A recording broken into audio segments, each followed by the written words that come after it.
bumalik po ako ng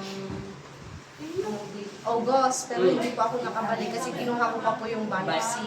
Tapos, Tapos nung nakuha ko na po yung biopsy, ang lumabas po doon is stage 3 liver cancer. liver cancer. Liver cancer. Tapos, ngayon, ano pinagkaiba ang makaramdam mo ngayon? Wala na sakit, no? Wala po akong Ano yung kumbaga gallbladder? Oo, blood bladder sa kanya. Cancer yun. Kaso ngayon, ano ngayon? September 24. Ngayon, sinamahan mo lang sila, nanay. Kaya siya napunta rito. Hilaan na kami. Lima sila. Ngayon, wala ka na sakit eh. Wala na po. Yung bukol na lang po dito. Pero wala na yung todo talagang sakit dati na namimilipit ka. Hindi na po. Gallbladder yan. Mamaya pre over na lang kita para tuloy-tuloy.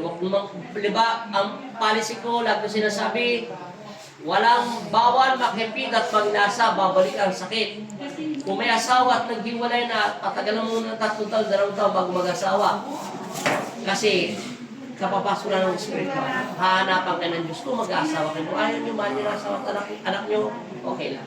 Ate, kailangan... Hindi pagkaibalay, palit agad asawa. Bawal yun. Marami na sa amin sa ganun. Ay, sorry. Ayun, basta masaya na ako. Kuya! Masaya ka na! Masaya na asawa mo! Yung anak mo! Ayun, tawa na ng tawa, oh! O, paalam ka natin!